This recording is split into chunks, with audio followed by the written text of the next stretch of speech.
World Wars. So let's just say you're at a family reunion, and at the dinner table, your Uncle Joe starts to argue with Aunt Mary over the last piece of pie. Suddenly, Grandma joins in and starts defending Aunt Mary, but Uncle Bob takes Joe's side because, well, Bob loves drama. Before you know it, the whole family is in chaos, with cousins you didn't even know swinging mashed potatoes across the room at each other. That is essentially what a world war is, a disagreement that spirals out of control that everyone and their dog gets involved in. Except instead of pie, we're talking about global domination, ideological beef, and a lot of unfortunate explosions. Basically, World War is like the ultimate group project gone wrong, involving most of the world's countries fighting on multiple continents, across oceans, and sometimes even in the skies. It's not just two neighbors squabbling over a fence, it's literally the whole neighborhood picking sides and allies and enemies forming faster than you can say, who started it? These wars are actually called world wars because every single person in the world feels their effects. We're talking from the battlefields to the home front, whether it's nations drafting soldiers, rationing food, or turning every factory into a war machine, everyone would have skin in the game. However, World War doesn't just pop up overnight like a forehead pimple. It usually starts because there's someone with delusions of grandeur who wants to rule the world. Then there's the fact that some nations have long memories and unresolved conflicts that would just fester like a bad wound until one dramatic event shatters the whole injury. Take World War II, for example. That whole bloodshed and loss happened because Hitler decided that world domination sounded like a fun weekend project. Regional war. Imagine this. You're at a lively block party and someone suddenly starts claiming their barbecue ribs are the best in town. Another person disagrees, a third one jumps in, and suddenly it's not just about the ribs, it's about who owns the grill, the backyard, and maybe the entire street. However, the chaos is contained within the neighborhood and no reinforcements from the next city are needed, but it's still a big spicy mess. Well, what you've just witnessed is a regional war, which is basically a neighborhood dispute but on a geopolitical scale. It's a conflict confined to a specific area or region involving countries, factions, or groups that are geographically close. Think of it as the stay-in-your-lane version of war, except everyone is aggressively driving into each other's lanes. The thing about regional wars is that they often ignite over territorial claims. A classic example of this is the India-Pakistan conflict over Kashmir. Both sides think they're the rightful owners, and the result has been decades of tension. Regional wars also break out when people start fighting over things like water, oil, or even fertile land. Imagine a sibling fight over the last slice of pizza, but in this case, the pizza is where the grass is greener. Sometimes, though, the fight could be over ideology. You know, democracy versus dictatorship, or capitalism versus communism. It's basically political debates between two neighbors, but with tanks and missiles instead of microphones and hashtags. However, even though regional wars are concentrated in a specific area, they can still have serious global side-eye moments.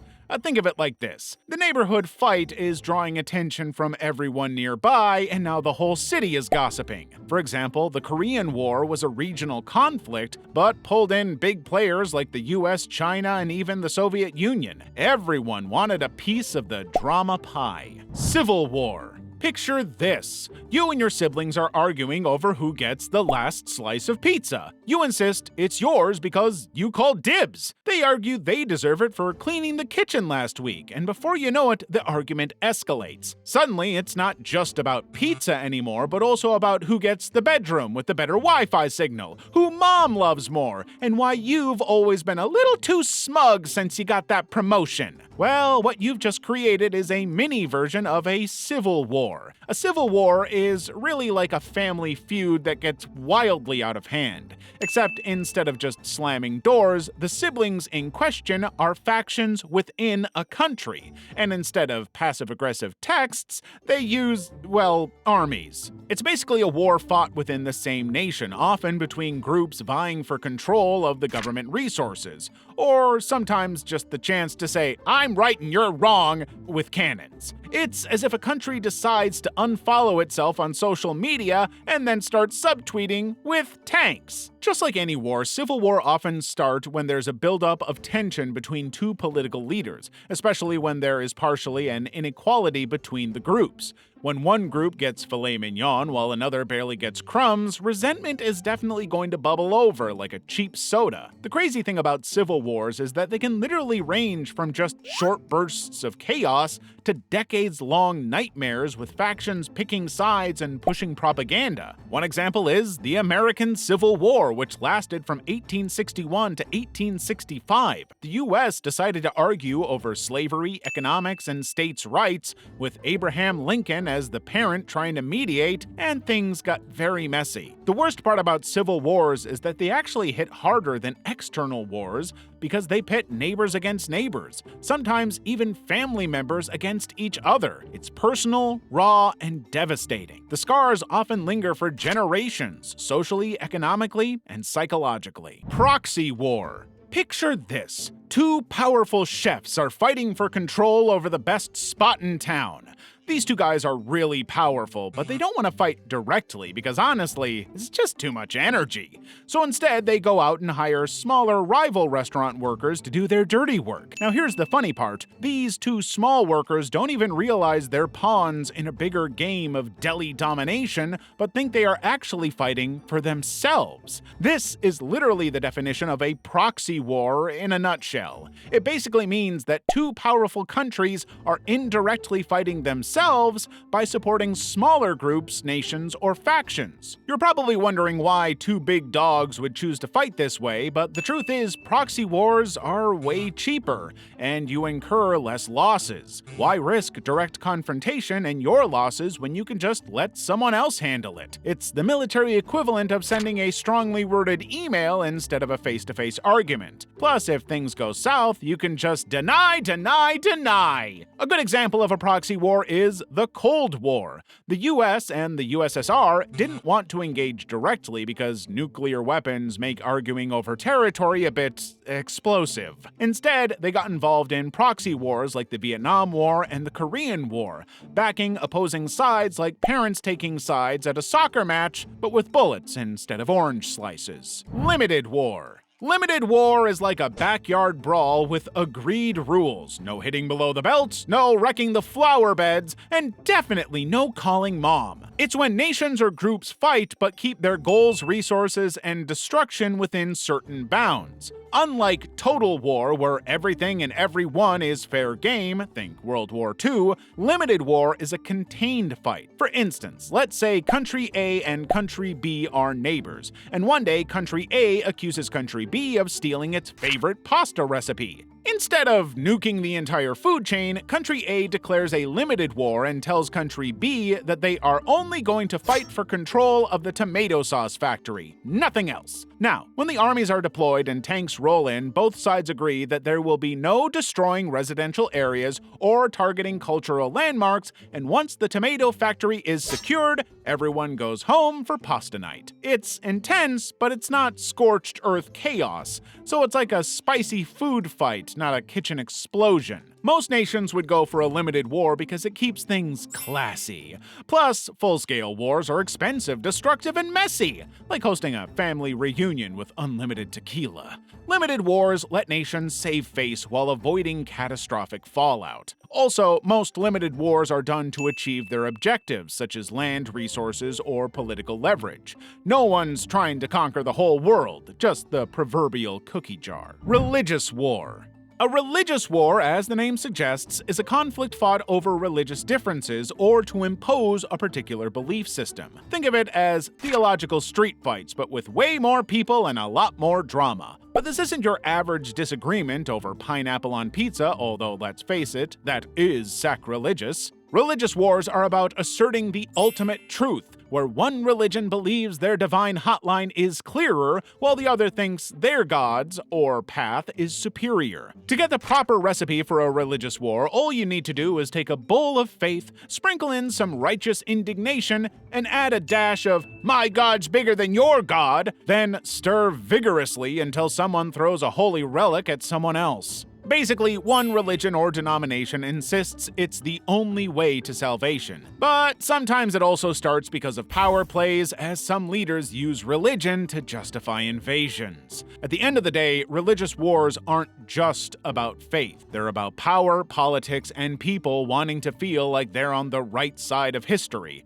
or at least heaven. Often, religion is the excuse, not the root cause, as leaders use divine mandates to justify earthly ambitions. Think of it this way, it's like when someone blames the dog for eating the homework, but in this case, they're blaming God for conquering a kingdom. Revolutionary War. Just imagine you're living in a kingdom or country where your leader is just a greedy, wicked man who just keeps squeezing the poor citizens to keep his big belly full. He's imposed a tax on literally everything. If you want to eat bread, you're taxed. Want to breathe air? Extra tax for premium oxygen. There's no freedom of speech, no human right. You're basically a hungry, malnourished prisoner in your motherland. Eventually, when pushed to the wall enough times, people would start to fight back. And this is exactly how a revolutionary war starts. You see, a revolutionary war is basically a full-blown society-upending conflict, where a group of people known as the revolutionaries rise up to overthrow an established government or ruling power. Revolutionary wars often aim to replace oppressive systems with something more egalitarian, or at least something different, because who doesn't love a makeover? It's like hitting the reset button on your country, but with more explosions, dramatic speeches, and slightly less Wi-Fi. Now, revolutionary wars don't just start because someone is having a bad day. They usually ignite slowly and then turn into full-blown coups. It is mostly seen in countries where there's severe social inequality, and the rulers treat people like walking piggy banks. The good thing about revolutionary wars is that they are not just about fighting. It's a movement to change oppression and is the ultimate before and after makeover show for a country where the after is usually a brand new political system. Think of it like this. Revolutionary wars are what happens when people go, "We've updated our terms and conditions, and you're no longer the boss." Economic war. So it's another Monday morning and you walk into your favorite coffee shop, but instead of pouring you a latte, the barista promptly tells you he won't be serving you any coffee until you pay back the $10 you owe from last week. Now, instead of just paying, you retaliate by convincing all your friends and coworkers to boycott their shop. Suddenly, it's an all-out battle of economics. This is basically what the dramatic world of economic war entails, and it is a situation where countries use money, trade, and sanctions as their weapons instead of missiles and tanks. It's like a game of Monopoly, except the losing side isn't just bankrupt, it's politically embarrassed, socially isolated, and possibly facing public riots. Now, economic wars often kick off when one country wants to punish, pressure, or influence another country without resorting to physical combat. Think of it as a passive-aggressive argument between nations. But instead of throwing shade, they're throwing tariffs, sanctions, and embargoes. They might cut off access to their banks, trade routes, and Netflix subscriptions, impose tariffs that are just outrageous and that you probably wouldn't be able to afford, or it'll just be too expensive for your citizens too. A good example was when Russia faced sanctions after annexing Crimea, so in response, they banned Western cheese imports. But the worst thing about economic wars is that even though it can cripple your opponent's economy and make it harder for them to fund their military or political agenda, it would also hurt your country too. Think about it. Businesses in your country would face backlash because exports get harder and more expensive. It's really a lose-lose game for everybody involved. Independence War. Just imagine living with a roommate who controls everything you do. They decide what's for dinner, what shows you can watch, and even when you're allowed to flush the toilet. But one day, you've had enough. So you finally snap and declare that you are moving out. But instead of letting you pack your bags in peace, they barricade the fridge and start a passive-aggressive war over the Wi-Fi. And you are forced to fight your way out by any means necessary. That's the vibe of an independence war. A dramatic showdown where a group of people decides they've had enough with being ruled by another power and fight for their freedom. At its core, an independence war is what happens when a group of people gets absolutely fed up with being ruled by someone else and want to go solo. Think Think of it as a political version of quitting your job to start your own business, except instead of filing paperwork, they're rallying troops and preparing for battle. The reason for most independence wars can literally be summed up in one word: frustration. Basically, when the ruling power gets a little too bossy, raising taxes, banning cultural practices, or just being a general nuisance, people start sharpening their pitchforks. There's also the fact that colonizers love taking resources while giving crumbs in return, so obviously, the colonized won't be very happy about that. Imagine someone coming into your home, stealing your gold, and building skyscrapers in their homes while yours is left in abject poverty. And sometimes, people just want their own flag, their own government, and their own awkward leaders making speeches. There have been so many examples of independence wars throughout history,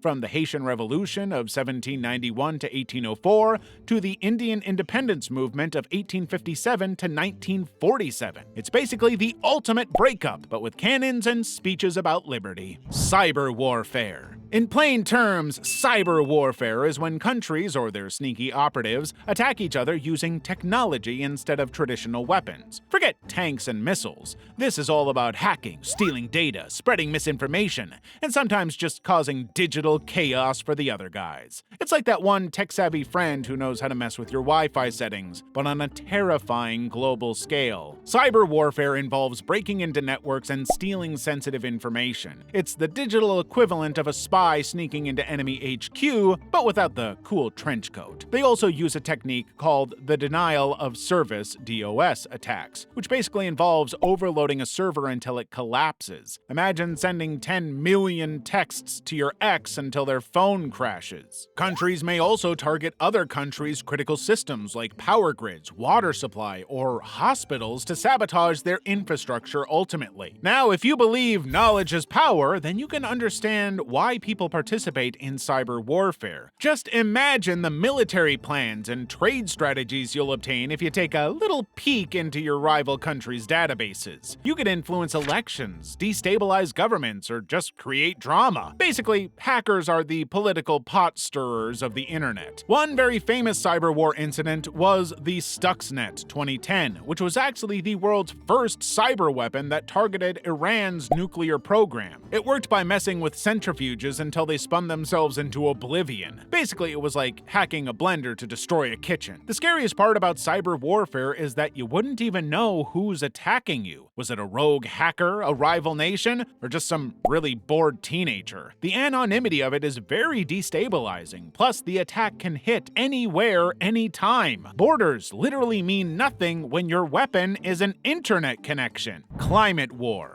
Picture this. You are at a peaceful barbecue flipping burgers under the warm sun when a gust of wind suddenly knocks over your drink, a torrential downpour begins, and a heat wave follows like an uninvited guest at the party. Now, what was supposed to be a serene day is now a mess of bad weather, and you're wondering what the hell just happened. Well, this is basically what a climate war is. And unlike every other type of war, Mother Nature is the one fighting the whole of humanity by sending hurricanes, wildfires, droughts, and floods. At its core, climate warfare refers to conflicts both direct and indirect over resources, territory, and survival, all triggered by serious climate change. We're talking about countries fighting over access to water, land, or even the ability to migrate due to extreme weather events. But unlike traditional wars where bullets fly, this battle involves things like rising sea levels and desertification, two words that are just as scary as they sound. Basically, climate change messes with the delicate balance of nature and politics too. So when resources like water, food, and land become scarce, it creates tensions. People would start to fight over who gets to keep their slice of the earth, literally. It's like a global game of musical chairs, but instead of chairs, it's access to natural resources. Thankfully, it's not all doom and gloom, as countries are actually coming together to fix the climate's poor condition.